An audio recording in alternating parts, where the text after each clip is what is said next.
पूरे देश में विवाद हो रहा है। यहाँ तक कि एनपीआर को लेकर भी आवाज़ें उठने लगी हैं। पूरे मुद्दे पर बात करने के लिए हमारे साथ जमीयत उलमा हिंद के जनरल सेक्रेटरी मौलाना महमूद मदनी साहब मौजूद हैं। मदनी साहब, जिस तरह से आप देख रहे हैं, पहले एनसीआर की बात हो रही थी, सीएए आया और अब एनपीआर, क्या समझते हैं, क्या ये ठीक है? देखिए, जब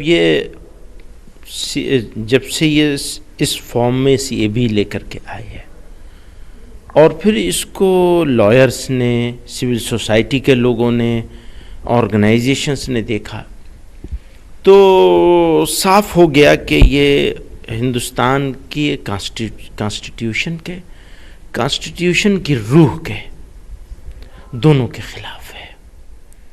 और चाहे इनका ये कहना कितना भी सही हो कि ये तो भारत में रहने वाले लोगों के लिए नहीं है बल्कि भारत आने वाले लोगों के लिए है, तो भारत में बाहर से आने वाले लोगों के लिए पिछले 70 सालों में कितनी मरतबा प्रोविज़न किया गया है। पर उस प्रोविज़न में से ये तो हुआ नहीं कि मुसलमान बहुत आगे हों। पाकिस्तान जो चला गया, जो रह रहा है, वो इंडिया क्यों आएगा? और आएगा तो उसको लिया जाए न लिया जाए, मुझे इसमें कोई प्रॉब्लम नहीं है।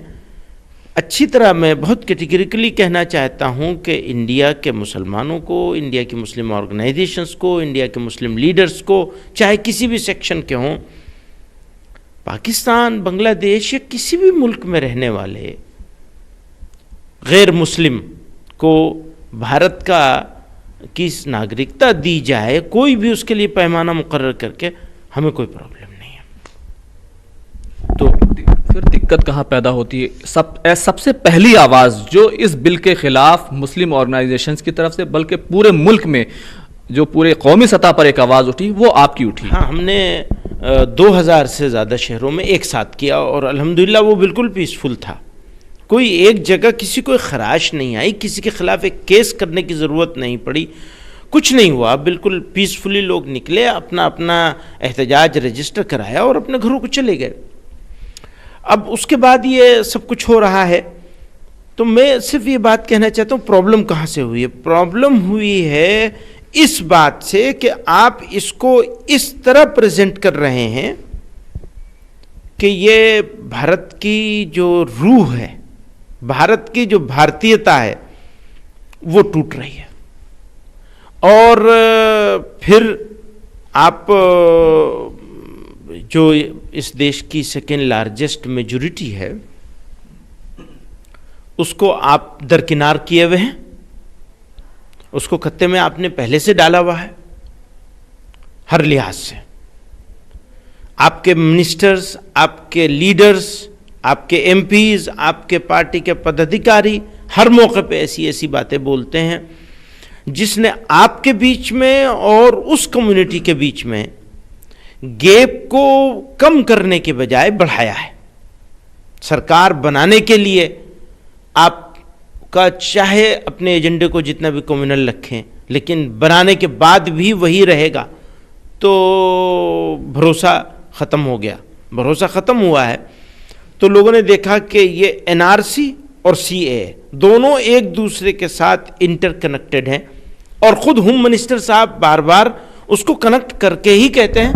लेकिन वज़ीर आज़म उसको कहते हैं कि एनआरसी की अभी कोई बात ही नहीं हुई, कुछ लोगों को भड़काया जा रहा है और इसको एक तरह से हिंसा हो रही है। देखिए, हिंसा तो बुरी बात है, लेकिन वो जो ये कह रहे हैं कि भड़काया जा रहा है, ये गलत है। और ये भी उनकी, मेरे लिए तो बहुत ही शर्म की बात है कि मैं कहूँ कि मेरा प्राइम मिनिस्टर जो है झूठ बोल रहा है। वो दूसरों को झूठा कह रहे हैं, लेकिन खुद उनका झूठ बार बार निकल के आ रहा है, उनके ज़बान से, उनके होम मिनिस्टर के ज़बान से, उनके इससे पहले वाली पार्लियामेंट में उनके minister of state for home affairs ने क्वेश्चन के जवाब में, एक दो थोड़ा ही हैं, कितनी सारी चीज़ें हैं जो ये साबित कर रही हैं कि वो रामलीला मैदान में जो बोल रहे थे वो सच तो हरगिज़ नहीं हो सकता, झूठी हो सकता है। सीएए, सिटीजनशिप अमेंडमेंट एक्ट, जो बिल पास हुआ और एक्ट बन गया, क्या करें कि जो विश्वास और एतमाद की जो खाई है वो भर जाए, हम अपने वज़ीर आज़म पर, वज़ीर दाखिला पर भरोसा कर लें? देखिए, ये कोई एक छोटा सा इंसिडेंट नहीं है। सच बोलना शुरू कर दें, वो सच बोलना शुरू कर दें, उनके मन में जो है उसको खुल के बोले ना, तब ये सवाल उठेगा कि भरोसा किया जा सकता है, नहीं किया जा सकता। उन्होंने तो खुलकर कहा, जो भी हिंदू और 3 मुस्लिम ममालिक से, मुसलमानों के अलावा जो सब लोग आए हुए हैं, उनको नागरिकता मिल के रहेगी और NRC उसके बाद आएगा। देखिए, उनकी नागरिकता पर भारत के लोगों को, किसी को कोई एतराज़ नहीं है, अच्छी बात है, हम तो उसको वेलकम भी करने के लिए तैयार हैं, हमें उसमें कोई एतराज़ नहीं है। एतराज़ इस बात पर है, एक्सक्लूड किया गया। ये एक्सक्लूड किया जाना मेरे नज़दीक भारत के संविधान के विरुद्ध है। किसी का जिक्र नहीं करते, जनरल बात करते। जो लोग धार्मिक प्रताड़ना की वजह से आए हैं, जिन्होंने अप्लाई कर रखा है, वही तो एलिजिबल होंगे इस एक्ट में। जिन्होंने अप्लाई नहीं किया वो एलिजिबल ही नहीं होंगे। कितने मुसलमानों ने अप्लाई किया? शायद एक भी नहीं मिलेगा उस कैटेगरी में जिस कैटेगरी के लिए लाया गया है। तो मेरा कहना यह है कि आपने ये एक्सक्लूजन क्यों किया है, क्या ज़रूरत थी इस एक्सक्लूजन की? एक बात। दूसरी बात यह है कि आप जिस तरह NRC की बात कर रहे हैं तो क्लियर करिए ना, लाइए ना, हम उसको भी वेलकम करेंगे अगर सही चीज़ होगी, और अगर सही चीज़ नहीं होगी उसका विरोध किया जाएगा और डट के किया जाएगा, पीछे नहीं हटेंगे इससे। आप कह रहे हैं कि जो बाहर से लोग आ रहे हैं, जो शरणार्थी हैं, उनकी नागरिकता देने पर आपको कोई एतराज़ नहीं है, तो फिर क्या ये एतराज़ है जो बांग्लादेश से, अफ़गानिस्तान से, पाकिस्तान से मुस्लिम आए हुए हैं, उनको नागरिकता नहीं दी जा रही है, इस पर एतराज़? देखिए, हमारा बहुत ही साफ सी बात है, मुल्क का एक दस्तूर है, दस्तूर बनाने वालों ने उसकी एक स्पिरिट जो बनाई है, उस स्पिरिट के खिलाफ हो रहा है, एक बात। दूसरी बात यह कि जब आप इसको NRC के साथ जोड़ के देखते हैं तो प्रॉब्लम साफ खुली नजर आती है। NRC के साथ जब आप इसको जोड़ के देखते हैं तो ये दोनों चीज़ें मिलकर एक बड़ी प्रॉब्लम क्रिएट करते हैं। और क्यों जोड़ते हैं आप? वज़ीर दाखिला कह रहे हैं मत जोड़िए, वज़ीर आज़म कह रहे हैं नहीं मत जोड़िए। नो, वज़ीर दाखिला के पहले सारे बयानों को अगर आप देखेंगे तो वो तो उन्होंने जोड़ा है, हमने नहीं जोड़ा है। नो, हमने कुछ नहीं जोड़ा है, उन्होंने जोड़ा है, मैं क्या करूं? जोड़ तो उन्होंने दिया है। वो अपनी पॉलिटिक्स है उनकी, अपनी पॉलिटिकल पार्टीज के खिलाफ बोलते हैं कि फला भड़का रहे हैं, फला भड़का नहीं। साहब, होम मिनिस्टर साहब ने, प्राइम मिनिस्टर साहब ने भड़काया है लोगों को, और किसी ने नहीं भड़काया है। उनके जो बयानात हैं वो साफ, बिल्कुल साफ हैं।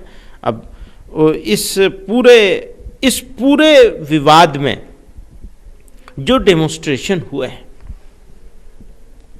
उन डेमोन्स्ट्रेशन करने वालों को मैं मुबारकबाद देता हूं, चाहे जामिया के लोग हों, चाहे AMU के लोग हों, चाहे IIT और IIM के लोग हों, डिफरेंट यूनिवर्सिटीज़ के लोग हों। 34-35 यूनिवर्सिटी के लोगों ने इसके ख़िलाफ़ विरोध किया है, नेशनली भी और इंटरनेशनली भी। उसके बाद एक दूसरा पार्ट आता है हिंसा का। 17 से ज़्यादा लोगों की जानें गई, बहुत सारी FIR, 5-5 हज़ार FIR दर्ज हुई, मुजफ्फरनगर में बहुत सारे लोगों की दुकानें सील हुई। तो ये जो हिस्सा है, इसको क्या कहें? इसी को मैं कह रहा हूँ कि दूसरा हिस्सा आता है हिंसा का। तो हिंसा को कभी भी न सपोर्ट किया जा सकता है, न रिकॉग्नाइज किया जा सकता है। हम उसका शिद्दत से विरोध करते हैं और हिंसा करने वालों के हम हर हाल में खिलाफ हैं। अच्छा, जब वो हिंसा पब्लिक की तरफ हो तो हम उसके खिलाफ हैं, हर हाल में खिलाफ। और जब वो हिंसा एडमिनिस्ट्रेशन की तरफ से हो तो वो उसका जुर्म कई गुना ज़्यादा बढ़ जाता है। उनका काम हिंसा रोकना है, हिंसा करना नहीं। हर जगह की वीडियोज ऐसी आ रही हैं कि पुलिस खड़ी हुई गाड़ियों को तोड़ रहे हैं, घरों के अंदर घुस करके सामानों को तोड़ रहे हैं, हर जगह ये हुआ है। इसको कैसे जस्टिफाई किया जाएगा? जिस तरह से वो हिंसा गलत है, उससे 100 गुना ज्यादा ये हिंसा गलत है, क्योंकि आपको तो हिंसा रोकने का जिम्मेदार बनाया गया, लॉ एंड ऑर्डर मेंटेन करने की जिम्मेदारी दी गई। आपको लोगों के घर तोड़ने की जिम्मेदारी नहीं दी गई कि आप बदला लेंगे। बदले की भावना दिल में पैदा होना और फिर चीफ मिनिस्टर का, खुसूसन उत्तर प्रदेश के चीफ मिनिस्टर का ये बात इस अंदाज से कहना निहायत जालिमाना, निहायत गैर मुंसिफाना। वीडियो है, आप बता रहे हैं वीडियो है, तो अब आगे क्या जमीयत इस तरह की वीडियो को कोर्ट में ले जाएगी? क्योंकि सरकार तो सुन नहीं रही है। जाना ही चाहिए बिल्कुल। इसके लिए सिर्फ वीडियोस नहीं बल्कि इन लोगों के खिलाफ कार्रवाई करने के लिए ये कोशिश ज़रूर करेंगे और करनी ही चाहिए। सिर्फ जमीयत को नहीं बल्कि सिविल सोसाइटी के लोगों को, सबको मिलजुल करके ये कोशिश करनी चाहिए कि इस तरह की जो कार्रवाइयाँ हुई हैं जहाँ जहाँ, वो उसके ख़िलाफ़ कोर्ट में जाया जाए। बिल्कुल इस तरह की आप बात कर रहे हैं, ये दूसरी तरह के महमूद मदनी नज़र आ रहे हैं। एक बयान मुझे याद है, आपने कहा था कि कोई मुस्लिम घुसपैठिया मुझे देश में नहीं चाहिए, हिंदू को अगर नागरिकता देनी है तो दीजिए। देखिए, पाकिस्तान, मैं फिर दोबारा कह रहा हूँ कि इन मुल्कों से कोई मुसलमान क्यों आएगा? और इस पूरे झगड़े में जिसको अब ये बनाने की कोशिश की जा रही है क्योंकि कुछ हिंदुओं को नागरिकता मिल रही है इसलिए इनके पेट में दर्द हो रहा है, नहीं, वो स्टैंड क्लियर है बिल्कुल। प्रॉब्लम क्या है? अगर वो किसी गैर मुल्की गैर मुस्लिम को भारत की नागरिकता देंगे, मुझे इसमें क्या प्रॉब्लम? आज भी मैं कहता हूं, लेकिन इस कानून से मुझे प्रॉब्लम है। ये कानून गैर मुंसिफाना है, गैर आईनी है, गैर दस्तूरी है और हिंदुस्तान की दस्तूर के रूह के मनाफी है। अच्छी तरह समझ लीजिए, मुल्क में बसने वाले लोगों की, जितने लोग इसका विरोध कर रहे हैं इस कानून का, हरगिज इस वजह से नहीं कर रहे हैं कि किसी हिंदू को या किसी सिख को या किसी बौद्ध को वो मिल रही है, सिटीजनशिप मिल रही है। नो, इस वजह से तो किसी ने विरोध किया ही नहीं है। मुझे बताइए किसी एक आदमी का नाम जिसने इस वजह से विरोध किया हो। विरोध इस वजह से हो रहा है कि इसको बनाया गया है कम्युनल एंगल से। इसमें कम्युनल एंगल बिल्कुल क्लियर नजर आ रहा है। आप इसको एक किसी को इंक्लूड ना करते, किसी को एक्सक्लूड ना करते, खत्म थी बात। एक सवाल ये भी कि लगातार ये खदशा जाहिर किया जा रहा है, ये डर जताया जा रहा है कि इसका इस्तेमाल करके जो भारत के मुसलमान हैं जिनके पास डॉक्यूमेंट नहीं होंगे उनको विदेशी बना दिया जाएगा। क्या ये डर है? हाँ, ये डर है। देखिए, ऐसा है, आम आदमी, गरीब आदमी, मुसलमान का सवाल नहीं है। यहाँ भी हिंदुस्तानियों में बहुत सारे गरीब लोग ऐसे हैं, मेजॉरिटी है उनके, जिनके पास पेपर्स का मिलना मुश्किल होगा, और बहुत सारे ऐसे हैं जिनका नामुमकिन होगा तकरीबन। उसमें मुसलमान भी होंगे, दलित भी होंगे, शेड्यूल ट्राइब्स भी होंगे, ट्राइबल लोग होंगे। तो सब लोगों का कागज़ मिलना मुश्किल हो जाएगा। कागज़ नहीं मिलेगा तो आप उनको फॉरेनर डिक्लेयर करेंगे या घुसपैठिया डिक्लेयर करेंगे, और उसके बाद फिर उनको डिटेंशन कैंपों में रखेंगे, और उनका संभालना रखना ये खुद मुल्क के लिए एक बड़ा मसला बनने वाला है। तो आप पहले पॉलिसी क्लियर कीजिए अपनी, साफ साफ बताइए। देखिए, मैं गवर्नमेंट ऑफ इंडिया से का हर हाल में मुखालिफ हूँ, किसी का भी हर हाल में विरोध करूँ, मैं इसको सही नहीं समझता। मेरा मानना ऐसा है कि विरोध अगर हो तो रीजनेबल होना चाहिए, सही चीज़ पर होना चाहिए। लेकिन एक सवाल ये है, आप बड़ा सवाल उठा रहे हैं, असम में जिस तरह से 19 लाख लोग अलग हो गए हैं, एनआरसी से बाहर हो गए हैं, उनका क्या किया जाए? आपकी नज़र में क्या करना चाहिए? नहीं, ये तो गवर्नमेंट ऑफ इंडिया बताएगी। गवर्नमेंट ऑफ इंडिया बताएगी कि 19 लाख में से कितनों को वो सिटीजनशिप देंगे और कितनों को नहीं देंगे, और जो बच जाएंगे उनका क्या करेंगे, ये तो वो बताएंगे। मैं क्या बताऊंगा इस बारे में? एनआरसी का सवाल था, लेकिन अभी कल ही जो मीटिंग हुई और काफ़ी लंबा चौड़ा बजट एनपीआर के लिए लगाया गया है। एनपीआर को लेकर के आपका क्या रुख है? देखिए, ये भी बहुत ही संजीदा बात है।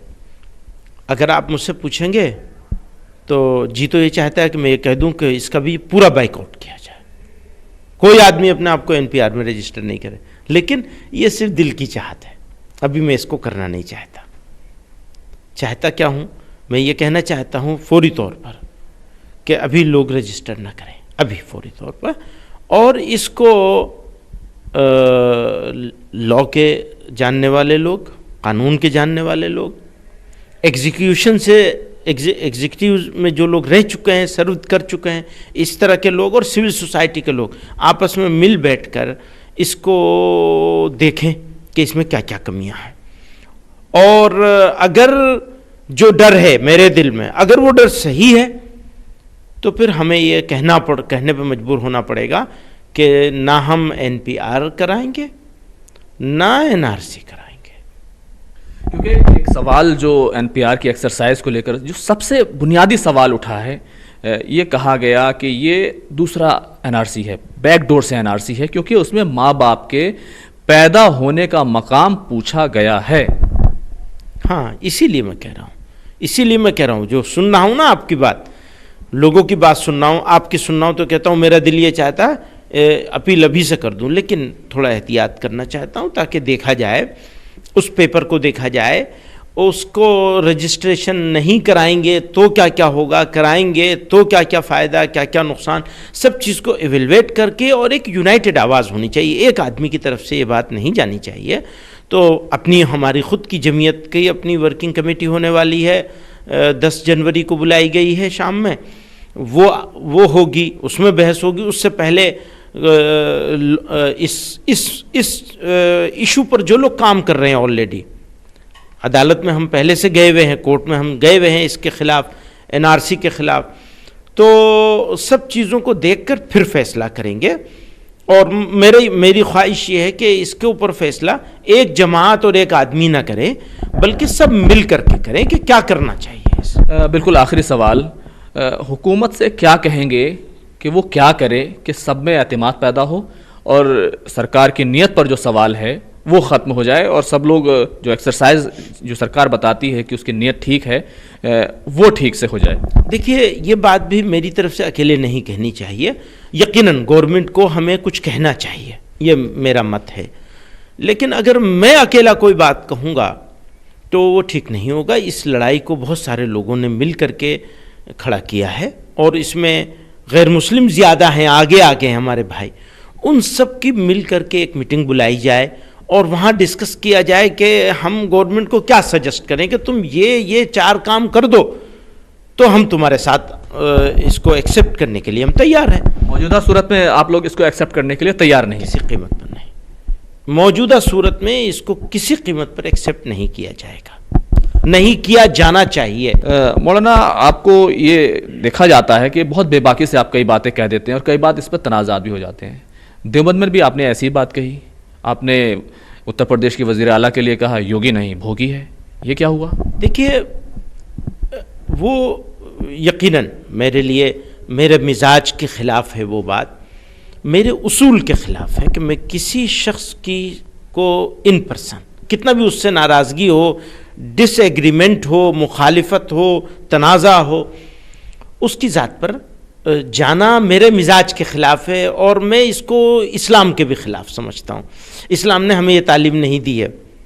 अब वो अचानक एक उसने सवाल किया और वो मेरे ज़बान से वो निकला, तो मैं उसको अपने लिए उस बात के कहे जाने को गलत समझता हूँ, और उनके चाहने वालों को या उनको इससे तकलीफ़ हुई हो तो उसके लिए माज़रत, माफ़ी, क्षमा, अपोलॉजी जो भी हो, मैं उसके लिए ओपन हूँ, तैयार हूँ, उसमें मुझे कुछ हर्ज नहीं है।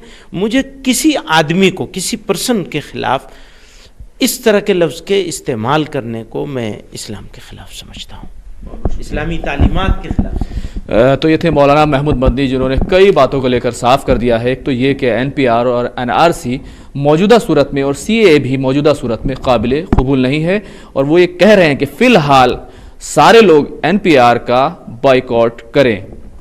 कैमरामैन प्रकाश गुप्ता के साथ खुर्रम शहजाद, न्यूज़ 18 उर्दू, दिल्ली।